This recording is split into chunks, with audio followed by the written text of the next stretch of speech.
Bana b'Imana ni muhumure twemere twakira ikimenyetso cya Nyagasani kuri wa mbere w'icyumweru cya kane cy'igisibo tariki 15 Werurwe 2021.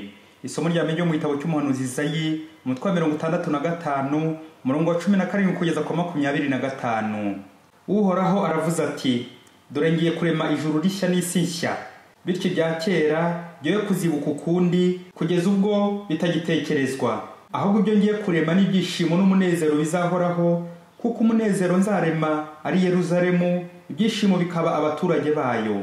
Koko nzanezerwa kubera Yerusalemu, nsagwe n'ibyishimo kubera umuryango wanjye. Ntihazongera kumvikana amarira n'imiborogo, ntihazongera gupfa uruhinja rw'iminsi mike cyangwa se umusaza utagejeje ku gihe cye, kuko uzapfa ari muto azaba amaze nibura imyaka 100, utazagera ku myaka 100 azaba yaravumwe. Bazubaka amazu bayaturemo, bahinga imizabibu barye imbuto zayo.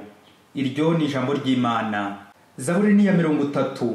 Ndakurata Uhoraho kuko wampaye kwegura umutwe. Nyagasani Yesu nabane namwe. Amagambo mu Ivanjili ntagatifu Yesu Kristo uko yanditswe na Yohani umutwe wa 4 umurongo wa 43 kugeza ku 54. Muri icyo gihe Yesu yamaranye iminsi 2 n'Abanyasamariya, avaho ajya mu Galileya.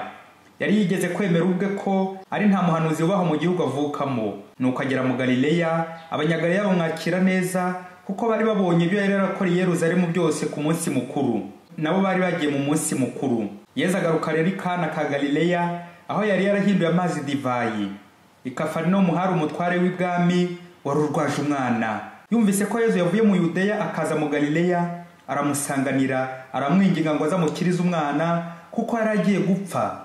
Yesu aramubwira ati: iyo mutabonye ibimenyetso n'ibitangaza ntimwemera.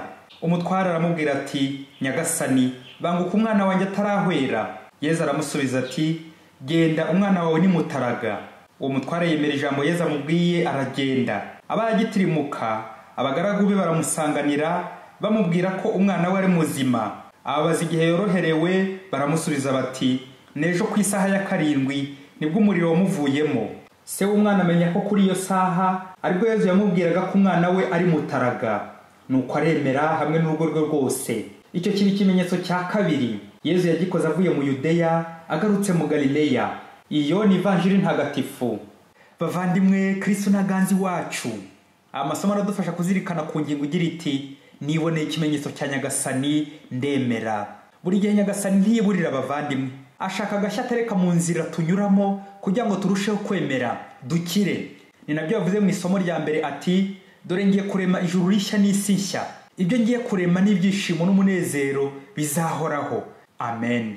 Nawe muvandimwe, ukumeze none iyo witegereje siko ijuru uzamera. Hari akandi gashya Nyagasani akuzanira akongereraho, ariko bikagusaba amaso y'ukwemera kugira ngo bibone. Umuhakanyi warapinga akabona nta gishya, byose ari bisanzwe. Rien ne change aux yeux des incroyants. Muri iki gisibo bavandimwe, Nyagasani agiye guturema bundi bushya. Ni umutima wacu ashaka ko uba mushya. Changer ton cœur. Nimushishimura imitima aho gushishimura imyambaro. Ubishatse mbishatse, umutima wawe umutima wanjye wabijuru. Isi nshya, Yerusalemu nshya. Dore ko ijuru ari ahari Imana, aho Imana ituye. Aho rero umutima wanjye niho Nyagasani yifuza gushyira ibyishimo, ukabaho neza mu nzu yawe, ku kazi, mu mutima wawe ni ijuru rito. Amen. Biransaba gufunga amaso y'umubiri cyane, ngafungura umutima. Ubundi nkarangamira Nyagasani n'amaso y'ukwemera. Erega ukwemera niko kubona Imana. Udafite ukwemera ntiyabona Imana. Mu Ivanjili turatangarira ukwemera k'uyu mutware. Ubonye ikimenyetso cya Yesu bigatuma yemera kurushaho. Kumvise ukuntu yinginze Nyagasani ngo amukirize umwana wari ugiye gupfa. Rero Yesu yakijije umwana, abwira se ati: genda, umwana wawe ni mutaraga. Amen. Urakoze Yesu kudukiza.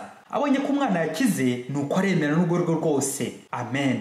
Kwemera utiri ukeneye ibimenyetso bibomborana n'ibitangaza bikangaranya ni isoko y'ubuzima n'umukiro nyawo. Mu Ivanjili ya Yohani izi nshinga ebyiri zikunze kugaruka zigendana, zigakorana zikuzuzanya. Voir et croire. Kureba hanyuma kubona. Yesu agira uburyo atwereka ibimenyetso byinshi kandi ku nzira zacu. Agakiza abarwayi, akagaburira abashonji, agahindura amazi divayi, akazura abapfuye. Ibyo bimenyetso tubona bidutera kwemera. Amen. Ijambo ikimenyetso signum cyangwa sacramentum mu Kilatini ni sinye, ni gato ariko gafite byinshi gasobanura, nk'uko umuti nyine udakorera ubwinshi. Ni nako ikimenyetso kidasaba kubona byinshi, ahubwo gutekereza, kureba icyo gishushanya, ukamenya icyo gishushanya, icyo kivuga, igisobanuro cyacyo. Mbese ikimenyetso ni gito ariko kikavuga byinshi, kikaganisha kure, ukakirenga ukareba icyo gisobanura. Ntukamere nka mwana bera ikinyenyeri mu kirere, aho kuyireba agasigara yirebera urutoki ruri kwimwereka.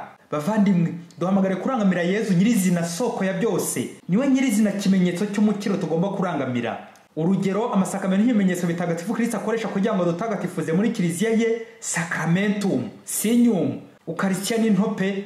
Ariko uriyumvisha uburyo muri yo haba hakoraniye isi n'ijuru. Ni Yezu ubwe, Yezu Imana uri mu karistiya, umuhuza w'isi n'ijuru. Ikindi kimenyetso ni ikimenyetso cy'umusaraba. Harimo formule de la Sainte Trinité, ububasha bw'ubutatu butagatifu bwakorewe muri ako kamenyetso gato. Imana yiganje muri ako kamenyetso k'umusaraba, nubwo ari gato, signum, ariko kavuze byinshi. Gusa hari ubwo abantu duharanira gushakisha ibishashagirana, ibibomborana, ibitangaza n'ibimenyetso byinshi bikangata ngo nibwo tuza kwemera. Uko tumaze kuvuga ko ikimenyetso kenshi aba ari gito kivuga byinshi, nta munsi Yezu ataduha ibimenyetso ku nzira tunyuramo. Rimwe na rimwe tugapinga nk'abayahudi, cyangwa tukarakara tukivumbura ngo turasaba Imana ariko ntidusubize, turasaba Yezu ariko ntagitwumva. Umunsi umwe umugabo w'umukristo wari mu muryango wa Gisyo Gatolika w'abanyamutima yaje guhura n'ubukene bukabije mu rugo rwe, kandi muri uko kwezi yari yariyandikishije ko azakora urugendo nyobokamana Kibeho hamwe n'abandi banyamuryango, aho buri wese agomba gukoresha amadolari 30 kugenda, kurarayo no kuzagaruka. Nuko umugabo amaze gukubitika naho yakandira ngo abone amafaranga, yigira inama yo gusanga abantu yabonaga ari abakristo b'indani ngo arebe ko bayamubonera. Yibwiraga mu nzira ati barahita bayampa, kuko ngiye ku butaka butagatifu kubonana na Bikira Mariya kandi n'abantu b'Imana nsanze. Wa mugabo ageze ku wa mbere aramuhakanira ati ntayo mfite muvandimwe, ahubwo uzagende n'amaguru, abandi bazagusangayo. Dore ko hari nubwo biba ngombwa urugendo nyobokamana ugakoresha amaguru.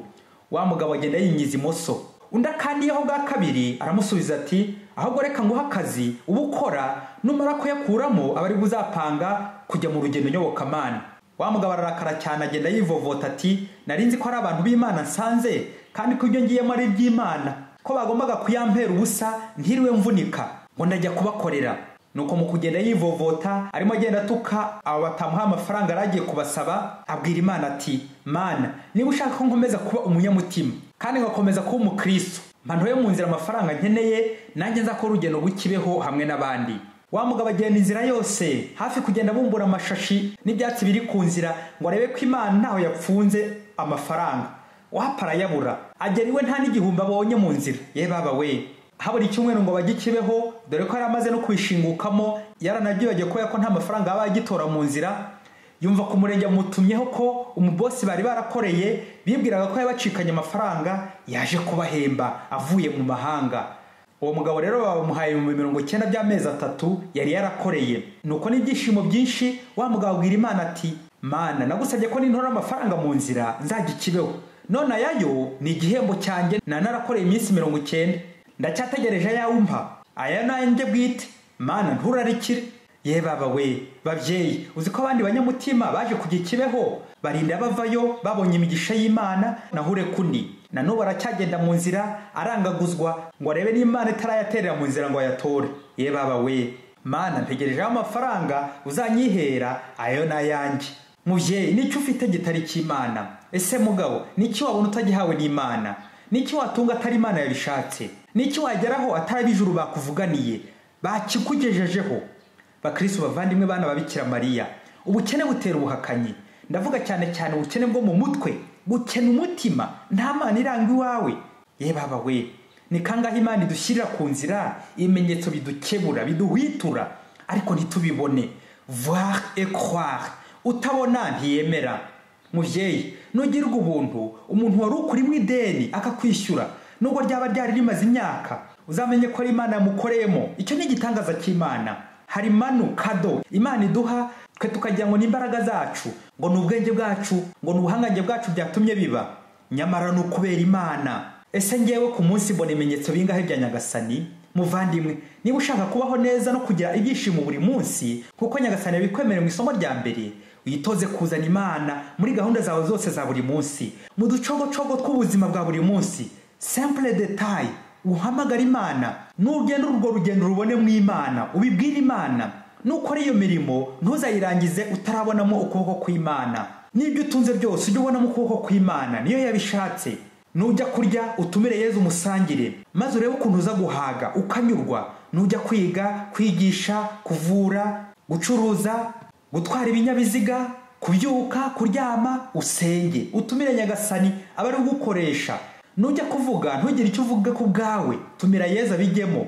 Muvandimwe, nubasha kwinjiza Imana muri gahunda zawe za buri munsi, uzakira. Ukayereka ibyo ugiyemo byose buri munsi, uzabaho neza, uzabona Imana buri munsi, uzabona ibitangaza by'Imana, uzagira ukwemera, uzabaho neza nk'uyu mutware. Nubwo atabona neza imbere ye ku mwana we yakize, ariko aremera ijambo rya Yezu, maze agasanga byabaye kubera Imana. Yezu afite uburyo bwinshi bwo gusubiza budahuye n'ubwo twifuza. Ushobora kumusaba gutora amafaranga mu nzira, wakazayaguha akuzaniye karya myenda wari waranze kukwishyura. Umuntu akaba yaguha akazi ukabonamo amafaranga, n'izindi nzira nziza Yezu anyuramo adukiza.